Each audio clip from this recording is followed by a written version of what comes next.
It's the People's Voice on the Community Channel on TVU with your host, the Conservative Commentator, Adam Stevenson. How are you doing today? Good morning, everyone. How are you?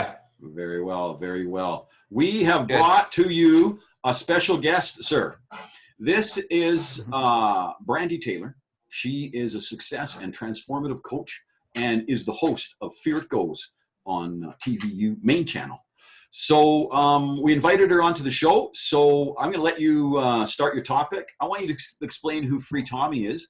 And what I would appreciate is when you hear Brandi begin to speak, allow her to say and ask what she wants and then jump back in, just so that we can include our guest.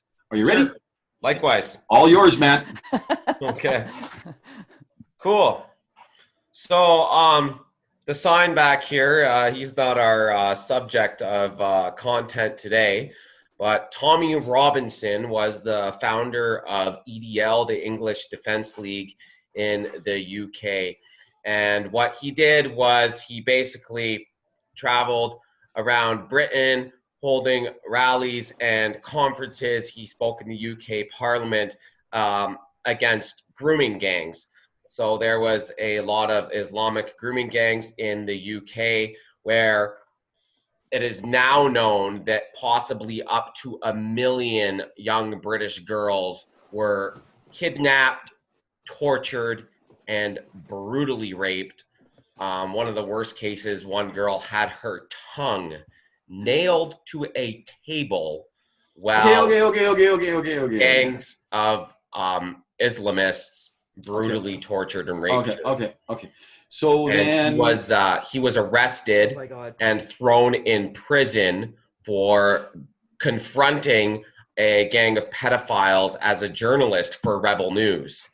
And they were leaving the courthouse and he confronted them, basically just saying, how do you feel about the verdict? How do you feel about the verdict? And he was grabbed and arrested by the Gestapo, British police, and thrown in prison. He was locked in prison for about 2 months, and there was massive demonstrations with tens of thousands of people in the street, and they basically forced his release. So he is free, and he has now fled the UK because Black Lives Matter and Antifa decided to torch his home where his wife and children reside. That's a heavy symbol. And yeah. So today you sent in a couple topics, and they were what?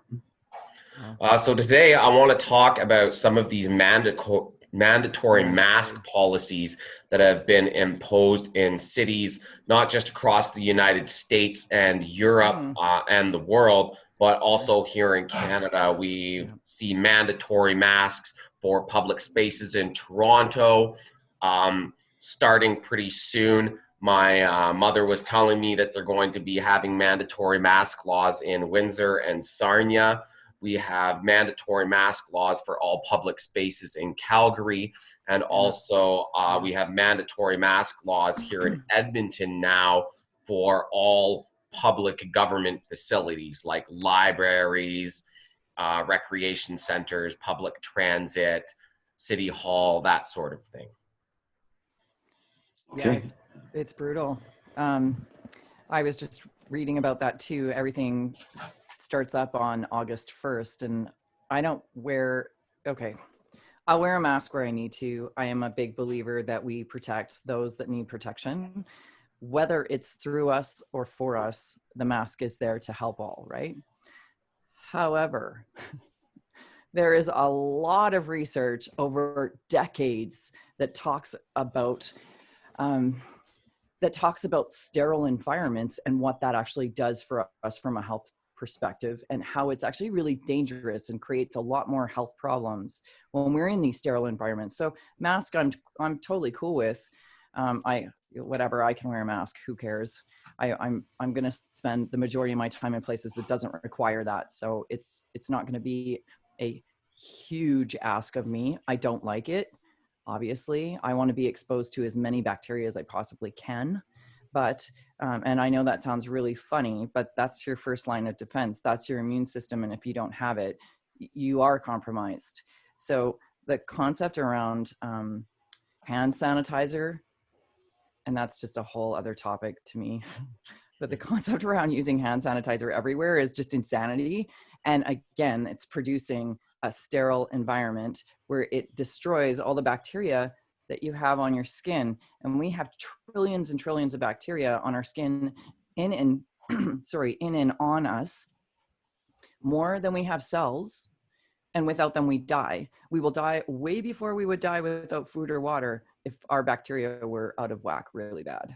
So it's so important for our immune systems and for us to function healthy with these bacteria. And the more diverse spectrum we have of bacteria on and in us, the more we are able to fight off whatever comes our way. So to all of you who use hand sanitizers like water, please really consider what you're doing and start using soap and water. And honestly, the pressure you use when you're washing your hands is almost as effective as using soap or using a sanitizer. And sanitizer, actually, they've said a million times over throughout COVID that with sanitizer, you're also looking, sorry, I know we were talking about masks, but it's all interconnected here. With sanitizer, you still need to go wash, because really all that you're doing is breaking down the exterior of the COVID virus. And it's a fat layer. So soap does that very effectively, and high alcohols also do that effectively. So they say as soon as you get home, you should use soap and water anyways. So yeah, that's absolutely correct. They say that most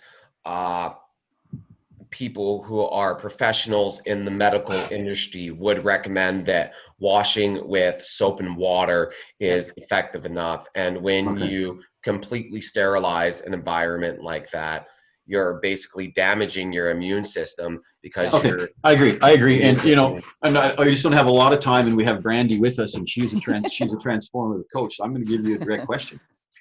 Now we're dropping masks on everybody.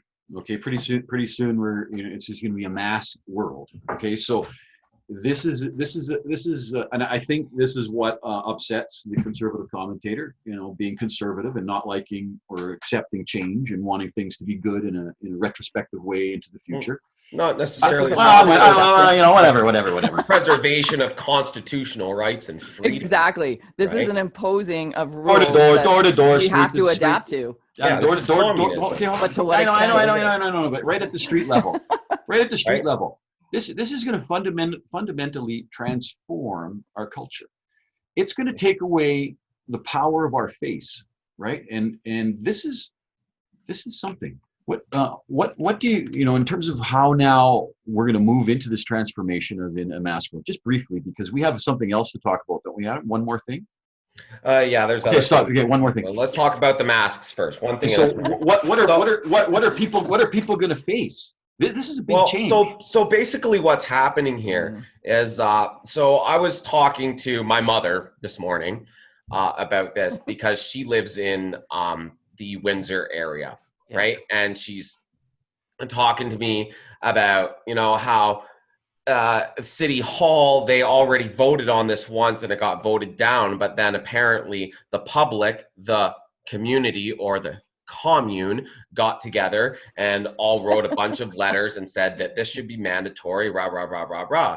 So basically what we have here is the community imposing their will, thinking that the community has the right to breach the constitutional rights and freedoms of the individual.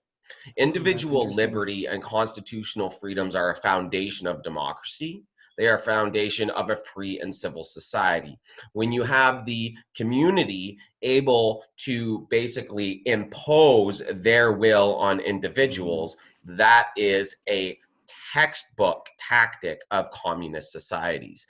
And that is a serious problem, and we need to be really, really concerned about that, and very, very concerned about the direction that that is going to take our society. So now we will see the people who are mask wearers and seeing other people who are not wearing masks out in the general public, and we're going to start seeing not necessarily just a snitch culture or whatever, where they dine you out to the authorities for not bowing to the will of the community, but you're going to start seeing people getting attacked and seeing violent altercations. And we've already seen that. There was actually a bloke in Toronto, an older got gentleman, into a physical altercation with someone and ended up being shot and killed. Wasn't that an older Walmart gentleman? and other major corporations in the United States have now refused to impose the no mask policy. And that's kind of funny considering that Walmart has a strong connection to the Chinese Communist Party, but that's a whole nother subject we could talk about.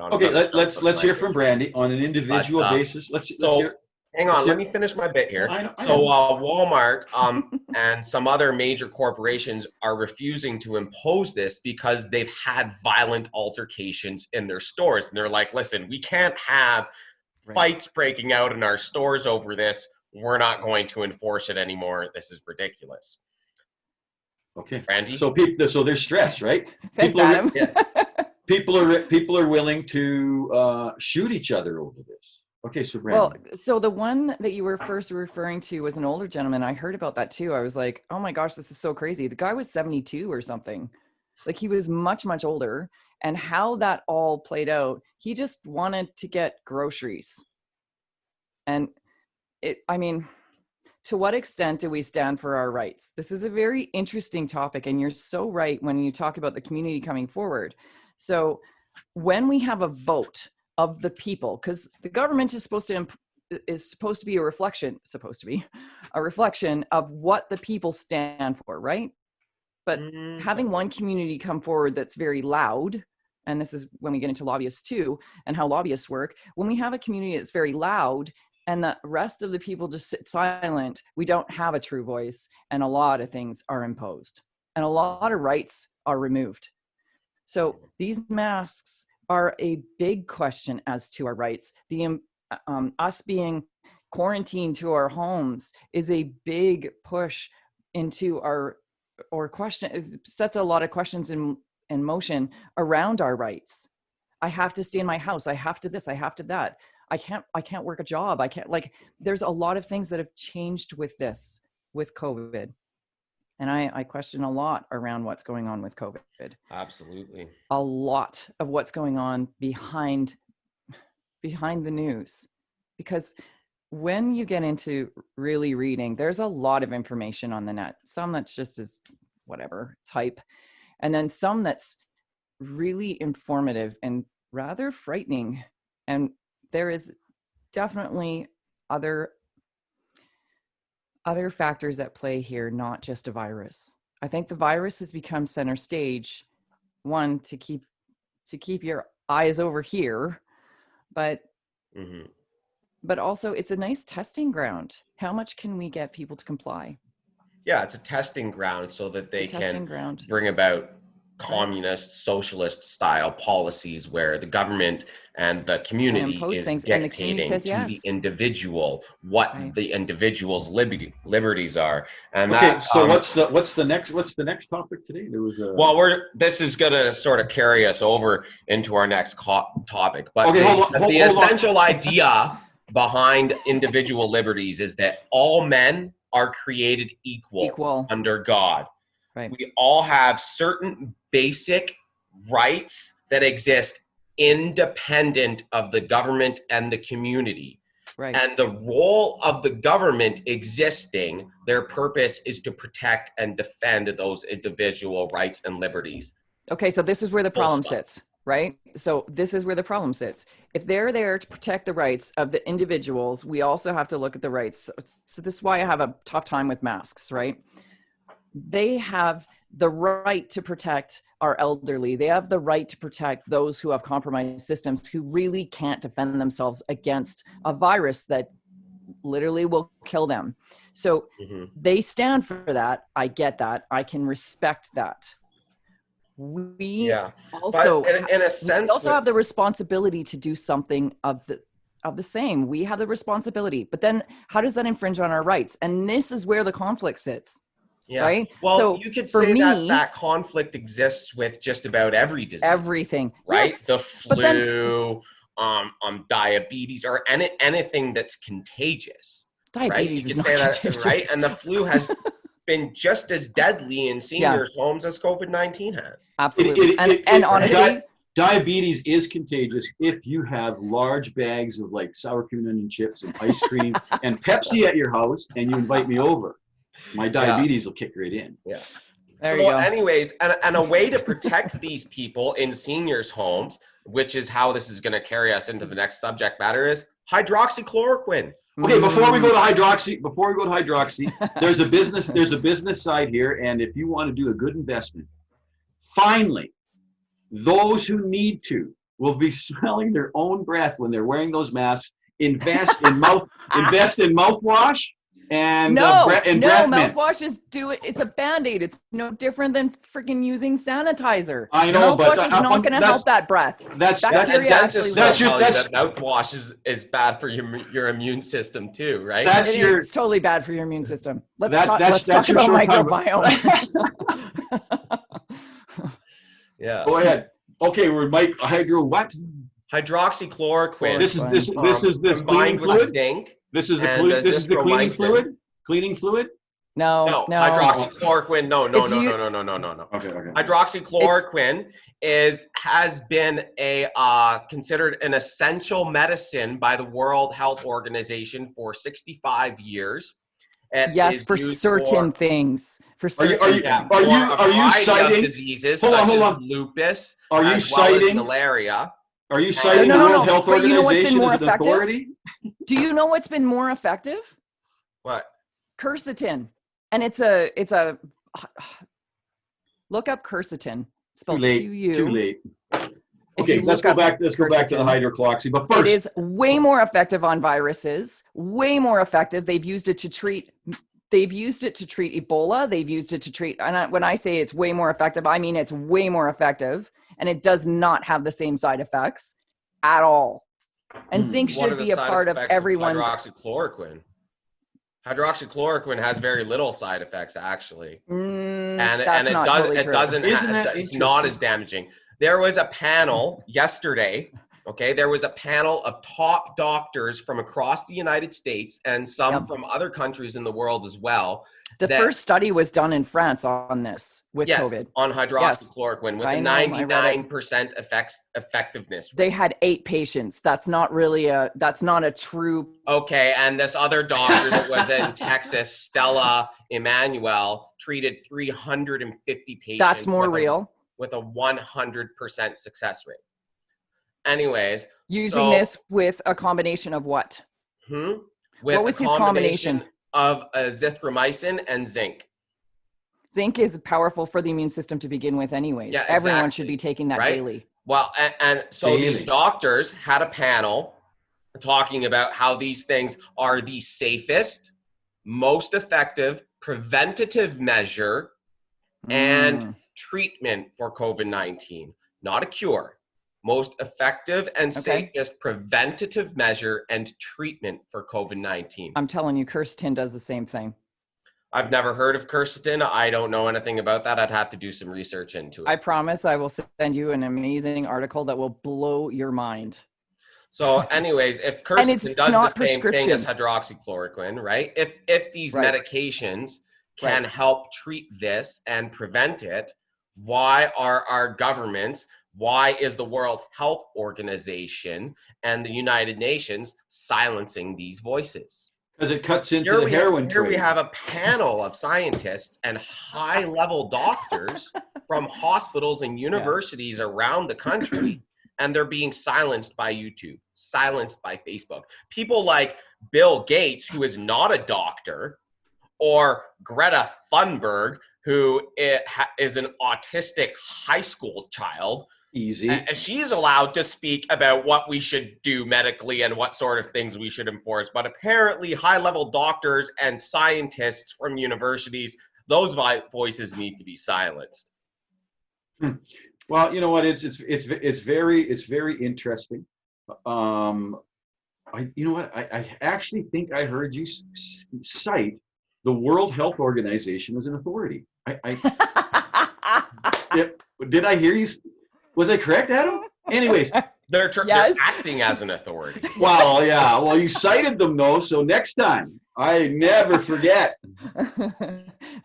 I don't think they have no authority over my life. Well, you cited them that there's some hydro deal. What's it? Hydroglycerin? What is it? Hydroxychloroquine. Hydroxychloroquine. The reason hydroxychloroquine Okay, is there's your effective- first hint. Don't take it. You know what I mean? Holy! And what was the second one that they treated? Was it started with a T? Zinc. And, No, that one's good. That one's good. I like zinc. Azithromycin. Zithromycin. Holy. Okay, so again, we're looking at medication. So how does this work for the average person who's trying to prevent COVID? That doesn't work at all. I can't just go to the store and say to my doctor, I'd like to take this as a preventative measure. And why the hell will we put such a strain on a... Okay. Why would we put such a strain? Medication. Is it? Right. What is? Erythromycin, yes. Has been for many years. Only since COVID-19 came around and people started saying, hey, you can take this to prevent this. And all of a sudden they're like, oh, we better behind the counter and make it a behind the counter medicine instead. It totally has been. And there's been a shortage. And it was a big problem for people with lupus who genuinely need this. Yeah, I have a friend who has lupus actually. Oh, she's gonna be so bad. Laura Lynn Tyler Thompson has lupus, and she's been a big advocate and a big voice in Canada for hydroxychloroquine as a treatment, and she has been on it for 20 years, and she's had no side effects. That's awesome. Right? And she uses it to treat her lupus. But she uses it to treat lupus, yes. Which is fantastic that we have medications out there that really genuinely do help when we need them, right? Mm-hmm. The People's Voice on the Community Channel with the host, Adam Stevenson, the Conservative Commentator, and our kind and gracious guest today, Brandi Taylor from Here It Goes. Thank you. Quercetin. Quercetin.